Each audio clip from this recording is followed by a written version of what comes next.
Hello student, today we are going to learn English grammar. आज आपल्याला पाहायचं आहे नवीन कन्सेप्ट. कुठला कन्सेप्ट पाहायचा आहे? आज आपल्याला पाहायचं आहे काही सेंटेन्स असतील ते सेंटेन्स कुठल्या डिग्री मधले आहेत ते कसं आयडेंटिफाय करायचं याचे काही शॉर्ट ट्रिक्स आहेत. यस, याचे सुद्धा काही शॉर्ट ट्रिक्स आहेत. मग कुठल्या आहेत चला पाहूया. वेळ न घालवता शॉर्ट ट्रिक्स कुठल्या आहेत आणि ह्या सगळ्या शॉर्ट ट्रिक्स तुम्हाला माहिती पाहिजे असेल शॉर्ट नोट लिहून घ्या. अदरवाइज जे लिहिलं असेल त्याचा स्क्रीनशॉट घेत चला. ओके, पण त्यासाठी व्हिडिओ एंड पर्यंत पाहावा लागेल. चला पाहूया, स्किप करू नका, एंड पर्यंत व्हिडिओ पहा आणि लर्न करून घ्या short tricks of degree how we identify. पण चला फर्स्ट सेंटेन्स घेऊया, वन बाय वन आपण आयडेंटिफाय करूया. मग आयडेंटिफाय कसं केलं याच्यातून तुम्हाला समजून येईल. Sentence she was the softest member of the team. आता sentence first read करा. She was the softest member of the team. Okay. Adjective कुठे आहे? कसा आहे तो member? Softest आहे. बरं तेवढं पण नाही कळलं. असं एक शब्द आलाय का ज्याला est लागले किंवा er लागले किंवा काहीच नाही तर आहे इथे est लागले. तुम्हाला ऍडजेक्टिव्ह पण त्यातलं समजत नसेल तर बघायचं असा एक वर्ड्स आहे का त्याला est लागले? हो आहे. कुठला आहे? ओके, या est लागलेला शब्द आहे याच्या आधी द लागले का म्हणजे काय द नंतर काय येणार आहे ऍडजेक्टिव्ह येणार आहे. पण कसा असणार ऍडजेक्टिव्हला est येणार असणार आहे. पण ऍडजेक्टिव्हच नाही समजला कसा ओळखायचा तर त्याचा पण व्हिडिओ मी टाकलेला आहे ऍडजेक्टिव्ह कसं आयडेंटिफाय करायचं. ओके, आणि तरी पण आपल्याला तो व्हिडिओ नाही सापडला तर मग काय करायचं तर टेन्शन नाही घ्यायचं. एक वर्ड बघा याच्यामध्ये est लागले का? हो, त्याला est आहे. रीड करा काय होते सॉफ्टेस्ट est लागले. त्याच्या आधी द लागले का? हो. मग द आणि हे असं जर फॉर्म असेल तर त्या सेंटेन्सला म्हणायचं this is the superlative degree. Superlative degree ही कुठली डिग्री आहे? सुपरलेटिव्ह. कसं आयडेंटिफाय करायचं? ऍडजेक्टिव्ह पहा. ऍडजेक्टिव्हला जर est प्रत्यय असेल तर आधी थोडं अलीकडे यायचं. त्याच्या आधी द लागलाय का? हो, यस. हे दोन तुम्ही ज्या काय आधी आयडेंटिफाय होतात. दिस इज द सुपरलेटिव्ह डिग्री म्हणजे हा कुठला आहे est superlative degree. Okay, next घेऊया. द प्लस ऍडजेक्टिव्ह बोलले आणि ऍडजेक्टिव्हला est प्रत्यय. नेक्स्ट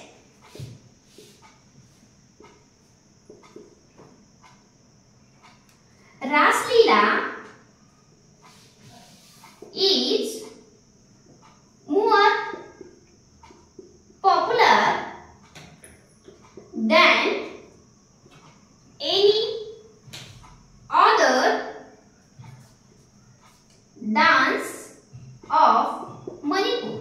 पहा, जेव्हा तुम्ही हे सेंटेन्स रीड करता तेव्हा इथं काय सांगितलं मी त्याला est असणारा शब्द आहे का बघा, द नाही का बघा. पण कधी कधी असं दोन ठिकाणी द येते. द तीन म्हणजे आर्टिकल म्हणून पण येतं. ओके, चला आता इथे बघूया. रासलीला इज मोर पॉप्युलर. आता इथे est पण नाही er पण नाही आणि सिंपल दिसायला काय पॉझिटिव्ह डिग्री आहे? नाही, ही पॉझिटिव्ह डिग्री नाहीये. व्हाय? बिकॉज ऑफ इथं इरेग्युलर ऍडजेक्टिव्ह वापरले. इरेग्युलर ऍडजेक्टिव्ह म्हणजे काय? त्या ऍडजेक्टिव्हला er est असं प्रत्यय नसतं. त्याच्या आधी मोर मोस्ट असे शब्द ऍड होत राहतात. इथं बघा मोर आले म्हणजे लक्षात घ्या जर पॉझिटिव्ह डिग्री असेल तर ऍडजेक्टिव्ह सिंपल असतं, ऑर्डिनरी असतं, सामान्य असतं, त्याला काही प्रत्यय लागलेलं नसतं. कंपॅरेटिव्ह डिग्री असेल तर er असतं किंवा मोर असतं. मग अशी er होतं, इथं est होतं म्हणजे er याच्या गटातलं आलं ते. पण इथं काय मोर er नसेल तर मग मोर असणार आहे. जर कंपॅरेटिव्ह असेल तर मग सुपरलेटिव्ह असेल तर est असणार आहे कंसात त्याच्या आधी द असणार आहे. ओके, आणि मोर मग इरेग्युलर असेल तर इथं मोस्ट असणार आहे. इथं काय असणार आहे? मोस्ट असणार आहे. म्हणजे सुपरलेटिव्ह डिग्री ओळखायची असेल त्यात मोस्ट असेल, ऍडजेक्टिव्हला est प्रत्यय असेल तर म्हणायचं this is the superlative degree. Okay, then comparative असेल तर ऍडजेक्टिव्हला er किंवा मोर आलं. जेव्हा इरेग्युलर ऍडजेक्टिव्ह असतं त्याला er प्रत्यय लागत नाही त्या ठिकाणी तुम्हाला मोर प्रत्यय, त्याला मोर प्रत्यय नाही त्याच्या आधी मोर हा वर्ड ऍड होतो. मग त्या ठिकाणी असं लक्षात ठेवायचं. ओके, मग पहा इथे मोर आले म्हणजे मोर पॉप्युलर. परत अजून एक कंपॅरेटिव्ह डिग्री मध्ये दॅन येतं. काय येतं? दॅन. इथे कसं द येतो शब्द तिथे हा दॅन येतो. इथे आलाय दॅन म्हणजे दिस इज दी कंपॅरेटिव्ह डिग्री. ही कुठली डिग्री आहे? Comparative degree. पहा याचा स्क्रीनशॉट घ्या. काय केलंय ऍडजेक्टिव्ह सामान्य ऑर्डिनरी असणार आहे याच्यामध्ये er किंवा मोर असणार आहे. er असेल तर मोर नसेल, मोर असेल तर er असणार आहे. त्या सेंटेन्स मध्ये दॅन आलेले असणार आहे. सुपरलेटिव्ह ऍडजेक्टिव्हच्या आधी द आलेलं असणार आहे आणि इरेग्युलर ऍडजेक्टिव्ह असेल तर त्याला काय लागते, मोस्ट लागते. पहा स्क्रीनशॉट घ्या म्हणजे तुम्हाला समजून येईल. आता हे झालं शॉर्ट ट्रिक नुसार. मग रूल नुसार बघितलं तर काय होणार आहे, रूल नुसार बघितलं तर समजायचं ज्या सेंटेन्स मध्ये एकाचं कंपॅरिझन खूप जणांसोबत आहे तेव्हा म्हणायचं सुपरलेटिव्ह डिग्री. मी अवघड वाटतं ना, त्यामुळे हे शॉर्ट ट्रिक्स तुम्ही लक्षात घ्या. हे सुद्धा माहित पाहिजे म्हणून सांगते. पहा ही superlative degree. She was the softest member of the team. म्हणजे टीम कशी आहे, खूप जणांची टीम आहे.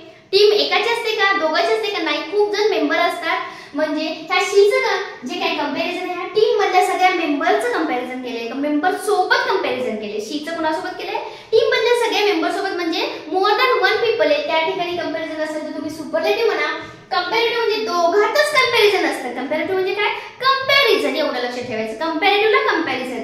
पहा Raslila is a more popular than any other dance in the Manipur. Manipur मध्ये जे काही डान्स असते त्या डान्स सोबत ह्या रासलीलाचं काय केलंय, कंपॅरिझन केलेलं आहे. मग त्याला म्हणायचं कंपॅरेटिव्ह. ओके, हे झालं रूल नुसार. बाकीचे आपले शॉर्ट ट्रिक्स आपण पाहिलेले तर ईआर प्रत्यय, ईएसटी प्रत्यय, मोर, मोस्ट यासारखे. चला अजून काही घेऊया सेंटेन्स आणि ते पण आपण कसं आयडेंटिफाय करायचं ते पाहूया. Next, no other. थोडंसं वेगळं घेऊया. No other boy in the class. No other boy in the class is as tall as Ram. आता पहा इथं काय केलं, no other boy, no other ने सुरुवात केली आहे. ओके, काही हरकत नाही. Boy boy in the class as tall as ordinary आले. ऑर्डिनरी तर ईआरपी प्रत्यय नाही, ईएसटी पण प्रत्यय नाही, परत मोर प्रत्यय नाही आणि मोस्ट पण प्रत्यय नाहीये. मग या ठिकाणी म्हणायचं हा ऑर्डिनरी फॉर्म आहे, सिंपल फॉर्म आहे. मग याला म्हणायचं पॉझिटिव्ह डिग्री. याला काय म्हणणार तुम्ही, पॉझिटिव्ह डिग्री. मग परत अजून एक गोष्ट, यामध्ये पॉझिटिव्ह डिग्री मध्ये ऍज च्या मध्ये ऍडजेक्टिव्ह येतं. इथं बघा ऍज ह्याच्यामध्ये ऍडजेक्टिव्ह आहे. ऍडजेक्टिव्हचे विशेषण टॉल, उंच येते. म्हणजे किंवा अजून एक सांगायचं झालं तर यामध्ये सिंपल वाक्य असतं Ram. No other boy in the class is tall as Ram. Ram सारखा त्याच्या क्लासमध्ये कोणी टॉल नाहीये असं इथे सांगितले. मग याचं कंपेअर, साधं वाक्य कंपेअर केले कोणासोबत, ह्याच्यासोबत त्याच्यासोबत, की अदर क्लास त्या मुलापेक्षा हिच्यापेक्षा नाही. सामान्य वाक्य नो अदर बॉयज, तिथं नाही येत असा मुलगा याच्यासारखं उंच. म्हणजे याच्यामध्ये सांगायचं झालं तर ऑर्डिनरी फॉर्म असतं किंवा ऍज किंवा सो ऍजच्या मध्ये ऍडवर्ब जे काही ऍडजेक्टिव्ह असतं ते आलेलं असतं. ओके, आणि तुम्ही म्हणता नो अदर फक्त याच्यातच येतं का, हो आपण हळूहळू ते आपण सेंटेन्स जाणार. फक्त आज आपल्याला बघायचं how we identify the degree, positive, comparative and superlative. आता ह्या सगळ्याच्या गोष्टी ट्रिकनुसार एक शॉर्ट टर्म मध्ये दाखवते. काही अजून तुम्हाला तुमच्याकडे सेंटेन्स असतील जे तुम्हाला समजत नसतील की हे कुठल्या डिग्रीचं आहे, कंपॅरेटिव्ह, पॉझिटिव्ह का सुपरलेटिव्ह, तर ते सुद्धा कमेंट मध्ये टाकत चला.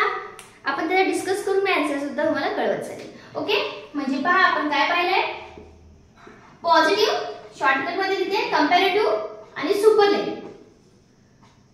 ओके, मग याच्यामध्ये काय असणार आहे, ऍडजेक्टिव्ह, ऑर्डिनरी काहीच नाही. पण इथे कसं असणार आहे, ऍडजेक्टिव्ह प्लस ईआर किंवा ऑर मोर प्लस ऍडजेक्टिव्ह. हे कधी, हे रेग्युलर असेल तर असं असतं आणि हे इरेग्युलर, इथे तिथे वाटल्यास इरेग्युलर आणि हे रेग्युलरला असतं.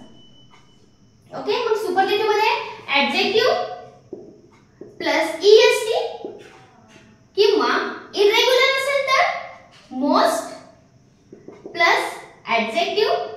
ओके, अजून दुसऱ्या गोष्टी कंपॅरेटिव्ह डिग्री मध्ये दॅन आलेलं असतं, त्या सेंटेन्स मध्ये हे दॅन शब्द येतोच. सुपरलेटिव्ह मध्ये ऍडजेक्टिव्हच्या आधी द आलेलं असतं, द नंतर ऍडजेक्टिव्ह प्लस ईएसटी आलेलं असतं. ओके, ह्या झाल्या गोष्टी. अजून एक म्हणून सांगायचं झालं तर ह्याच्यामध्ये एवढं कंपॅरिझन नसतं, सिंपल सेंटेन्स असतं. याच्यामध्ये दोघातच कंपॅरिझन असतं. काय असतं, दोघांमध्ये कंपॅरिझन असतं. इथं मोर दॅन टू मध्ये कंपॅरिझन असतं. त्याच्यामुळे लक्षात ठेवायचं how we identify the degree by using this shortcut. We identify which sentence in which degree and which adjective used in which degree. कुठलं विशेषण कुठल्या डिग्री मध्ये वापरतात ह्या शॉर्टकटचा चार्ट जर तुम्ही लक्षात ठेवला तर तुम्हाला समजून जातं की तुम्ही कसे आयडेंटिफाय करायचे सेंटेन्स आणि ह्याच्यातलं सेंटेन्स सुपरलेटिव्ह मधले पॉझिटिव्ह करा, पॉझिटिव्ह मधले कंपॅरेटिव्ह करा, हे अल्टरनेट कसं करायचं हे पण आपण पाहणार आहोत. ओके, चला कसा वाटला व्हिडिओ हे सुद्धा कळवत चला. व्हिडिओ कमेंट करत चला, लाईक करत चला आणि व्हिडिओला शेअर आणि सबस्क्राईब करायला मात्र विसरू नका. Okay, thank you.